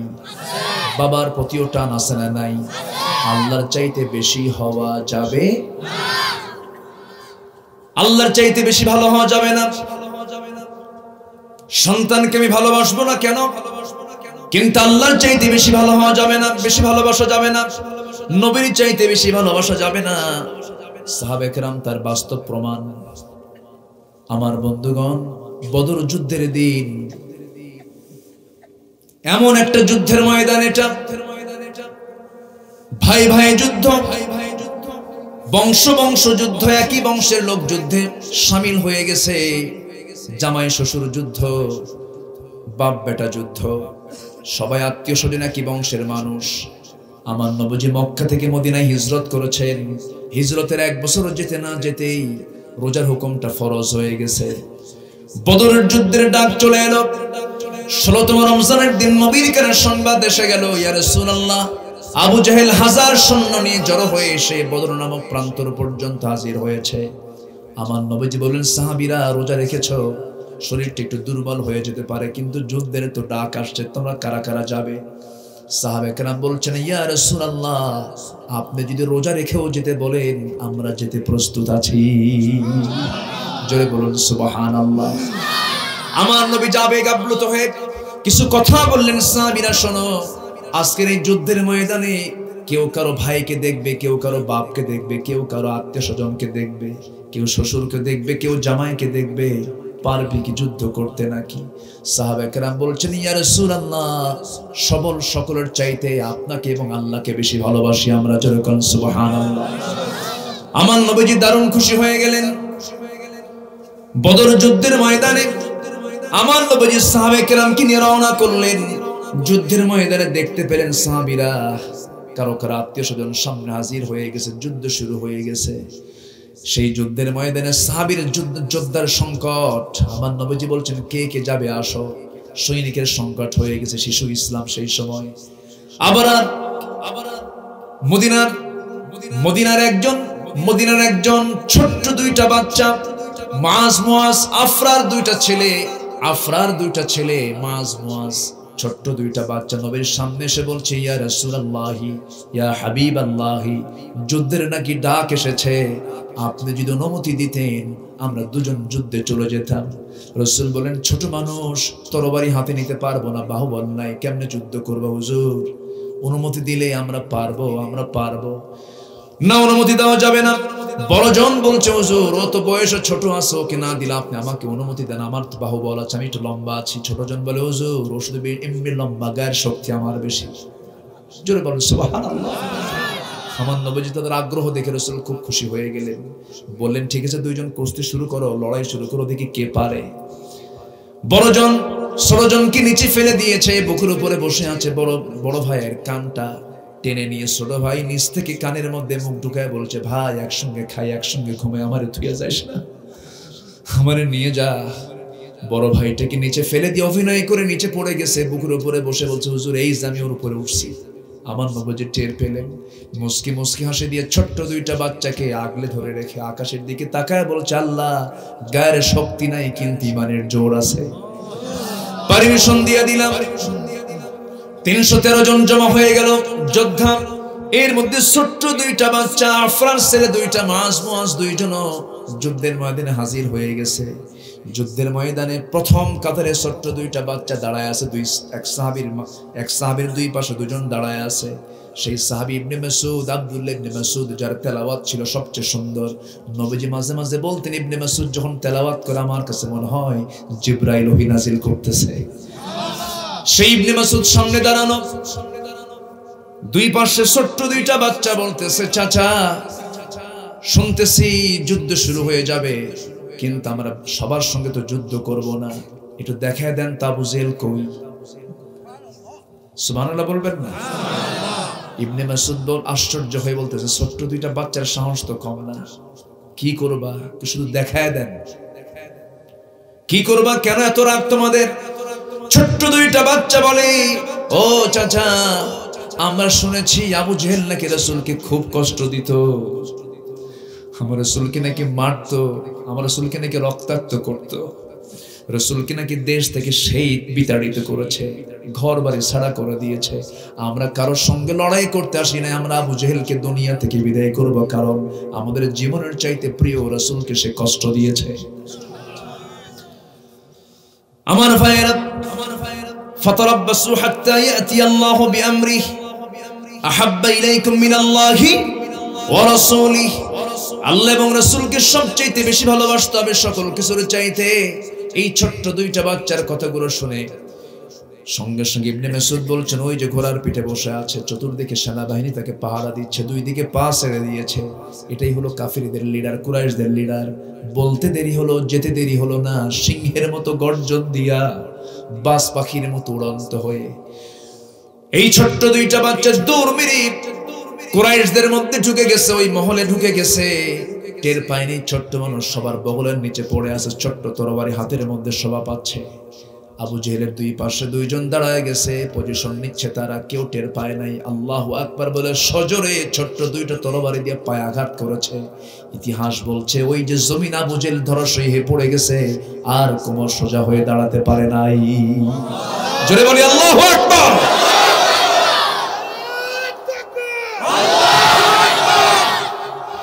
বিজয়ের জন্য কি শক্তি লাগে না ঈমান লাগে? কি লাগে? কিসের অ্যাটম বম? আমার বন্ধুগণ, কিসের সামরিক শক্তি, কিসের পাওয়ার? কোন পাওয়ার, কোন সামরিক শক্তি, কোন মিলিটারি পাওয়ার, কোন মিলিটারি ওয়ার, কোন কিছু মুসলমানকে কখনো বিজয় আনতে পারবে না। মুসলমান সেই দিনই বিজয় আনতে পারবে যেদিন ঈমান নামক শক্তিটা তার অর্জন করতে পেরেছে। ফলাফল কি হলো? বড়জনকে তারা ঘেরাও করে ফেললো, পেছন থেকে তার ডান হাতে তরবারি হাঁকা দিয়েছে, এক আঘাতে তার ডান হাতটা চামড়ার সঙ্গে ঝুলতে লাগলো, ঝনঝন করে তরবারি পড়ে গেল। দৌড় মেরে গিয়া বাম হাতে চট করে তরবারি তুলে নিয়েছে, যুদ্ধ করতেছে, পারে না ছোট্ট মানুষ। বাম হাতে তরবারি চালাতে নিয়ে ডান হাত চামড়ার সঙ্গে ঝুলন্ত হাতটা সে বাম হাতে ধাক্কা খায়। যুদ্ধ তরবারি চালাতে কষ্ট হচ্ছে, ডিস্টার্ব হচ্ছে মনে করে ঝুলন্ত ডান হাতটা বাম পারে নিচে রেখে এত জোরে টান মারলেন, হাতটা ছিটকে পড়ে গেল। বাম হাতে যুদ্ধ চালালেন, বাম হাতও কেটে ফেলে দিল। ইতিমের মতো সামনে দাঁড়ায় আছেন, কেউ নাই, আর একজন এসে মস্তকে আঘাত হেনে দিয়েছে, মস্তকটা ছিটকে পড়ে গেছে। দুনিয়ার সমস্ত মুসলমানকে জানান দিয়ে দিল, ও দুনিয়ার মুসলমান, রাসূলকে এইরকম করে জীবনের চাইতে বেশি ভালোবাসতে হয়। জোরে কোন সুবহানাল্লাহ। এমনই দিনকে ভালোবাসতে হয় জীবনের চাইতে বেশি, আল্লাহর দিনকে বেশি ভালোবাসার দরকার আছে না নাই? আসতে বলবেন না, আছে না নাই? আমার ভাইয়েরা, সেই যুদ্ধের ময়দানে ফলাফল কি হলো? যুদ্ধের ময়দানে আরেকজন সাহাবী উবাইদ ইবনুল জাররাহ রাদিয়াল্লাহু তাআলা আনহু যুদ্ধ করতেছেন। যুদ্ধ করতে করতে সামনে চট করে দেখেন তার বাপ জাররাহ হাজির। কুল ইন কানা আবাউকুম, বাপ হাজির হয়ে গেছে। এখন বাপকে মারবেন কেমনে? বাবার চেহারা দেখা মাত্রই চোখে পানি চলে আসছে। আহারে, বাবার কোলে আমি মানুষ হয়েছি, একটা বছর হলে বাপকে দেখি না। বাবার প্রতি দরদ আছে না নাই? ভাবতেছেন কি করব আমি এখন? তরবারি গুটায় নিলেন, তরবারি কোষবদ্ধ করে তিনি ফিরে আসতেছেন। পরক্ষণে মনে মনে চিন্তা করলেন, আহারে, এই বাপকে যদি আজকে বাপ মনে করে ছেড়ে দেই, কিয়ামতের দিন আমাকে মুনাফিকের কাতারে দাঁড় হতে হবে। আমি না, এই ব্যক্তি আমার বাপ হতে পারেন, কিন্তু আল্লাহর বিরুদ্ধে, নবীর বিরুদ্ধে যুদ্ধের ময়দানে এসেছে, আমি তাকে ছাড় দিতে পারবো না। তিনি কি করলেন? বাপকে বাপ না মনে করে আবার তিনি ঘুরে উঠলেন, তরবারি কোষমুক্ত করে তরবারি হাতের মধ্যে নিয়ে বাবার সামনে গিয়ে বাপকে বাপ না মনে করে, বাপকে শিরকের প্রতীক মনে করে তরবারি দিয়ে বাবার গর্দান বরাবর হাঁকায় দিলেন। মস্তকটা ছিটকে পড়ে গেল। বাপ দুনিয়া থেকে বিদায় হলো। বদর যুদ্ধে মুসলমানদের বিজয় হওয়ার পর সাহাবে কেরাম আনন্দ প্রকাশ করছেন। এমন সময় সবার মুখে মুখে হাসি, কিন্তু ওবায়দা কান্নায় ভেঙে পড়ছে। রাসূল বলছেন, ও সাহাবীরা, আমার ওবায়দা কান্দে কেন? কি হয়েছে দেখো তো হুজুর, ওবায়দার বাপ আজকে যুদ্ধে মারা গেছে। রাসূল বলেন, কে মেরেছে আমার প্রিয় সাহাবীর বাপকে? হুজুর, আমরা কেউ মারি না, ওবায়দা নিজে তার বাপকে মারছে। আমার নবীজি হাতটা গা দিয়ে বলছেন, ওবায়দা রে, আমার বুকের মধ্যে চলে আয়। ওবায়দা, তোর জন্য আল্লাহর 8টা জান্নাতের প্রত্যেকটা দরজা অপেক্ষা করছে। যেরকম সুবহানাল্লাহ। এটাই হলো দ্বীন, এটাই হলো ঈমান, এটাই হলো চেতনা। ইসলামকে রাখতে হবে সবার নিচে না সবার উপরে। সবার উপরে ইসলামকে রাখতে হবে, আল্লাহকে রাখতে হবে, রাসূলকে রাখতে হবে। আমাকে গালি দাও সহ্য হবে, আমার বাপকে গালি দাও সহ্য হবে।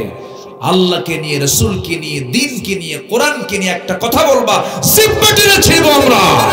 রাজি আছেন কারা কারা? হাত উঁচু করে দেখা।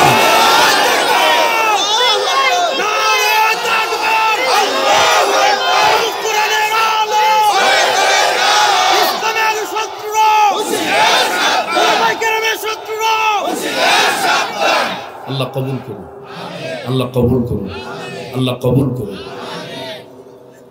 বদর যুদ্ধে মুসলমানদের বিজয় হলো, বলি আলহামদুলিল্লাহ। শক্তি দিয়া না ঈমান দিয়া? মানে শক্তি দিয়া না ঈমান দিয়া? ফলাফল 70 জন কাফের জাহান্নামে চলে গেল। আবু জেহেল সহ। আবু জেহেল সহ। আবু জেহেল তো ধরাশয়ী হয়ে পড়ে আছে, মরে নাই এখন, চিত হয়ে পড়ে আছে, রক্তাক্ত চেহারা। ইবনে মাসউদ রাদিয়াল্লাহু তাআলা আনহু তিনি সামনে গিয়ে দাঁড়ালেন, বলতেছে, তুমি আবু জেহেল না? হ্যাঁ, আমি আবু জেহেল। আমারে চেনা যায়? আমারে চেনা যায়? আমি চিনি তো। কি তুমি আমাকে থাপ্পড় মেরেছিলে মক্কায় কোরআন তেলাওয়াতের কারণে। আজকে পালাবা কোথায়? আজকে কোথায় পালাবি তুই? মস্তকটা কেটে ফেলে খণ্ডিত মস্তক নবীর সামনে নিয়ে বলেন, ইয়া রাসূলুল্লাহ, এই যে আবু জেহেল সামনে হাজির করেছে। রাসূল মস্তকটা দেখে বললেন, প্রত্যেক উম্মতের জন্য একটা ফেরাউন থাকে, আমার উম্মতের ফেরাউন হলো আবু জেহেল, খতম হয়ে গেছে। আল্লাহু আকবার বলেন। ফেলে দাও বদর কূপের মধ্যে। কোন কূপের মধ্যে? বদর কূপের মধ্যে ফেলে দাও, সবগুলো কূপের মধ্যে ফেলে দাও। 14 জন সাহাবীর কবর সমাহিত করে রাসূল ফিরে আসবেন। 70 জন কুরাইশ তারা যুদ্ধবন্দী হলে, এর মধ্যে আমার নবীজির আপন চাচা আব্বাস রাদিয়াল্লাহু তাআলা ইসলাম কবুল করেন নাই। আপন চাচা, বাবা আপন ভাই। এবং সাথে আসছেন আরেকজন, সেটা হচ্ছে আমার নবীজির বড় জামাই। নবীজির কি বড় জামাই? আবুল আস। চিন্তা করেন, সাহাবীরা এসে রিপোর্ট করলেন, ইয়া রাসূলুল্লাহ, 70 জনকে আমরা বাইন্ধে ফেলছি। বাইন্ধে ফেলা পর্যন্ত দড়ি দিয়ে পিঠ মোড়াতে বাঁধছি, শক্ত করে বাঁধছি, কিন্তু আপনার চাচা তো একটু দড়ির বাঁধনটা একটু নরম করে দিচ্ছে। চাচা মানুষ, এবং জামাই তো আদরের, জামাইয়ের বাঁধনটা একটু নরম করে দিচ্ছে। রাসূল বলেন, কেন? আপনার জামাই আপনার চাচা, এটা কেমন হয়? রাসূল বলেন, না না, এখানে জামাই আর চাচা নাই, শক্ত করে বাঁধলে সবাইকে বাঁধবা।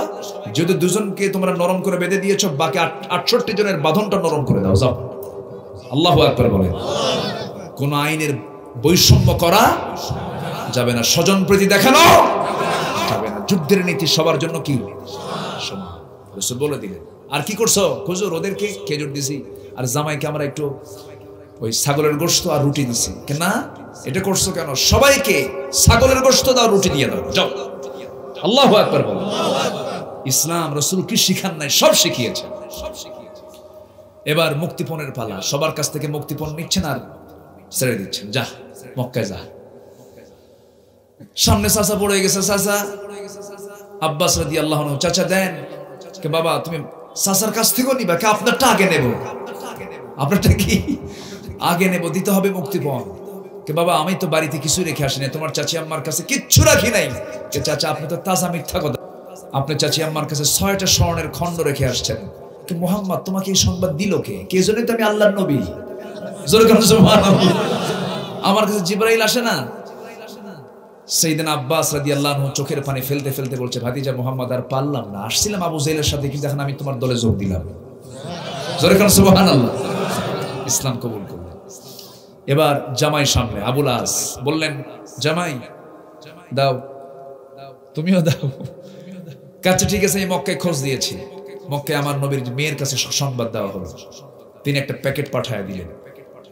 প্যাকেট মদিনায় চলে আসলো, রাসূল প্যাকেটটা হাতে দিলেন, খুলেই দেখলেন যে গলার হার। হার দেখা মাত্রই নবীর চোখ থেকে টপ টপ করে পানি পড়ছে। আমার নবীজির চোখের পানিতে সাহাবায়ে কেরাম কেঁদে ফেললেন। সাহাবীরা বলছেন, হুজুর সামান্য গলার হারের জন্য আপনি কাঁদেন কেন? রহস্য অবশ্যই আছে, কি জন্য কাঁদেন আপনি? আমরাও তো কেঁদে ফেলছি। রাসূল বলছেন, ও সাহাবীরা, এই গলার হারটা আমার দেখে কান্না করার কারণ হলো আমার বড় মেয়ের যখন বিয়ে হয়, আমার খাদিজা তার গলার হারটা তার বড় মেয়েকে বিয়ের সময় উপহার দেয়। আমার খাদিজার কথা মনে হয়ে গেছে, এই জন্য কাঁদতেছি। খাদিজার কথা বারবার মনে হচ্ছে, এই জন্য কাঁদি। সাহাবায়ে কেরাম বললেন, ইয়া রাসূলুল্লাহ, যেই গলার হারের সঙ্গে খাদিজার স্মৃতি জড়িত, সেই জিনিসটাতে আমরা হাত দেব না, আপনি যা সিদ্ধান্ত দিবেন তাই হবে। রাসূল বলছেন, শোনো সাহাবীরা, আমরা আবুল আসকে মুক্তিপণ হিসেবে এটাই বলে দিচ্ছি, ও আবুল আস, তুমি মক্কায় চলে যাও, তোমার মুক্তিপণ হলো আমার মেয়েকে বিনা শর্তে, কোনো প্রকার শর্ত না দিয়া আমার মেয়েকে আমার ঘরে তুমি পৌঁছায় দিবা, কারণ মুশরিকের ঘরে মুমিনা নারী থাকতে পারে। আয়াত নাজিল হয়ে গেছে, তোর তার মুক্তিপণ হলো তাকে ফেরত দিতে হবে। পরে মদিনায় গিয়ে আমার রাসূল তার মেয়েকে ফেরত পান, তাকে ফেরত পাঠায় দেওয়া হয়। পরে আবুল আস ইসলাম কবুল করেন, অনেক পরে এসে। অনেক লম্বা কথা ছিল, কয়টা কথা বলি। যতটুকু বললাম এখান থেকে আমরা প্রতীয়মান হলাম এটাই, যে জীবনের সকল কিছুর চাইতে বেশি ভালোবাসবো আমরা। এক নাম্বার কাকে? নাম্বার 2 মুহাম্মদ সাল্লাল্লাহু, নাম্বার 3 হলো জিহাদকে। বলেন কি? জিহাদকে। জিহাদ আছে না নাই বলেন তো? এই যে বসে আছেন, এটা কি হচ্ছে? ফজরের সময় ঠান্ডা পানিতে ওযু করা কি? এটা কি কম বড়? বিশাল ব্যাপার। হারাম খাবেন না আপনি, হালাল পন্থায় জীবন যাপন করবেন, এটা কি? বলেন কি? একটা সুন্দরী নারী হেঁটে হেঁটে যাচ্ছে, আমি তাকাচ্ছি না তার দিকে, আল্লাহর ভয়, এটা কি? জিহাদ। একটা বিশাল বড় একটা পরিভাষা, এটাকে ব্যাখ্যা দিতে গেলে আজকে সেই সুযোগটা আমি পাবো না। যতটুকু হয়েছে আমরা বলি আলহামদুলিল্লাহ। সবাইকে ফজর নামাজ পড়বেন, ফজর পড়বেন কারা কারা একটু হাত তুলে দেখান, জোরে বলি ইয়া আল্লাহ, আমাদেরকে ফজর, জোহর, আসর, মাগরিব, এশা 5 ওয়াক্ত সালাত আদায় করার তৌফিক তুমি আল্লাহ দিয়া দাও, জোরে বলি আমিন। কষ্ট পেলেন? কষ্ট পাননি তো? আলহামদুলিল্লাহ। যুবকরা, আজকের মাহফিলে যুবকরাই তো বেশি, তাই না? বুড়ো মানুষ কিন্তু খুব কম, যুবকরাই বেশি। যুবকদের জন্য আমি মেসেজ দেব, একটু 3টা কাজ করবা, তোমার রিজিক ডাবল ডাবল হবে। বলি আলহামদুলিল্লাহ। রিজিকের কোনো ঘাটতি হবে না, রিজিক নিয়ে কোনো টেনশন ইমানদার করে না। তো 3টা আমল করবা তুমি, তোমার রিজিক ডাবল ডাবল হয়ে যাবে। আল্লাহু আকবার। 1 নাম্বার কাজ হলো তাড়াতাড়ি বিয়ে করো। চুপচাপ, যুবকরা কোনো কথাই কয় না। বিয়ে করবা না? দেন বুড়া চাচাও কয় জি। চাচি জানলে খবর আছে, কিন্তু বিয়ে শাদী করতে হবে। বিয়ে শাদী এটা কি আমার হুকুম, মোল্লার হুকুম না আল্লাহর হুকুম? ফানকিহু মা তাবা লাকুম মিনান নিসা ওয়া আনকিহুল আয়ামা, তোমরা স্বামীহীন নারীকে বিয়ে করো। কিন্তু এখন যুবকরা কি করে জানেন? যার স্বামী আছে ওখানে যে গুতেগুতি করে, কি নিজে এক বিপদে পড়ছে, আরেক ফ্যামিলি কি বিপদে ফেলায় দিচ্ছে। ওগুলো না, সঠিক পন্থা ইসলামে আছে না নাই? আচ্ছা, জেনার পথ বন্ধ করার একমাত্র মাধ্যম হলো কি করা? বিয়ে করা। এটা সচেতন থাকতে হবে ফ্যামিলিকে, সচেতন থাকতে হবে গার্জিয়ানদেরকে। নিজের মেয়ে আপনি পড়াশোনা করাচ্ছেন কিন্তু বিয়ে দিচ্ছেন না, সে যদি কোনো জেনার কাজে যদি লিপ্ত হয়ে যায়, এটার অংশ বাবা মার কাঁধে পড়বে কি পড়বে না? সাবধান। আমার নবী নিজে বিয়ে করেছেন 25 বছরে, তার মেয়ে ফাতিমাকে দিয়েছেন অল্প বয়সে বিয়ে দিয়েছেন। টাকা দেখে, ঘর দেখে, বাড়ি দেখে না, তাকওয়া দেখে। আল্লাহ তুমি সবাইকে এগুলো বোঝার তৌফিক দাও। বসেন, এলাকায় মনে হয় দোয়া হয় না? না দোয়া হয় তো? দোয়া না করে ওঠে কেন? এই যে বসে বসেন বসেন। মাহফিলে বসে যদি মানে এরকম মনে হয় যে ভালো লাগতেছে না, উঠে যাই, তাহলে ভাবতে হবে নফসের মধ্যে কিছু ওয়াসওয়াসা আছে, এটা ভাবতে হবে। বসি আমরা, শেষ মোনাজাত করে আমরা বিদায় হব। জোরে বলি ইনশাআল্লাহ। রাগ করেছেন আমার উপরে? সবাই খুশি হয়েছেন তো? বলি আলহামদুলিল্লাহ। যুবকরা কোথায়? আছে সবাই, আছে সবাই, বলি আলহামদুলিল্লাহ, বলি আলহামদুলিল্লাহ। আল্লাহ তুমি যুবকদেরকে খালিদ বিন ওয়ালিদের সঙ্গে কবুল করে নাও। জি, আসেন সবাই বসেন, আমরা নামাজের মতো করে বসবো, নামাজের মতো করে বসবো। আমরা দোয়া করব কার কাছে? আমরা চাইবো কার কাছে? আমরা যেন নিরাপদে নিশ্চিন্তে যেন বাড়িতে ফিরতে পারি। আল্লাহ তুমি সবার বাড়ি পর্যন্ত যাওয়াকে সহজ করে দাও। জোরে বলি আল্লাহুম্মা আমিন। সঙ্গীত আমি পারি, আমি গজল পারি। আপনারা জানেন আমি গজল পারি।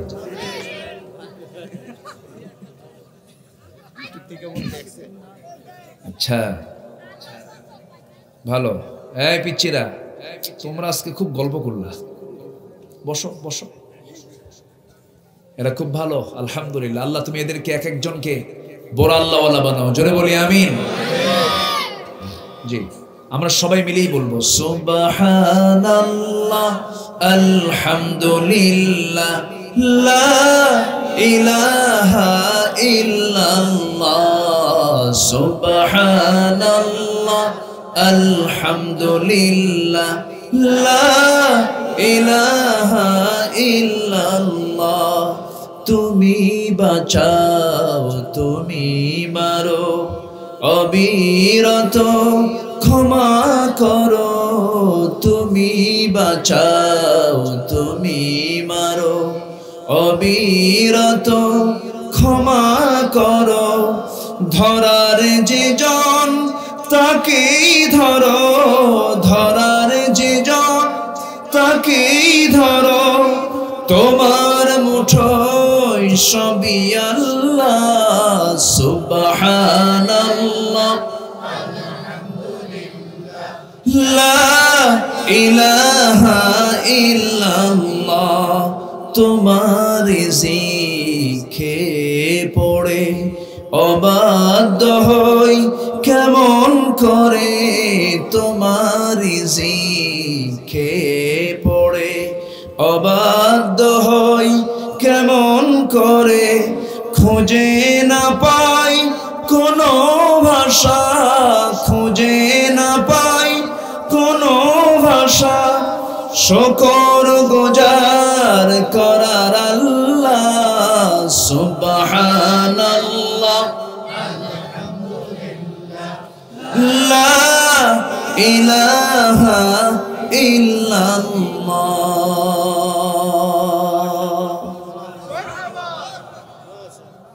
জি, এই লম্বা ওয়াজের পরে কি আর কণ্ঠ ঠিক থাকে? যা হয়েছে বলি আলহামদুলিল্লাহ। জি, আমরা এখন দোয়া আমরা চাইবো কার কাছে?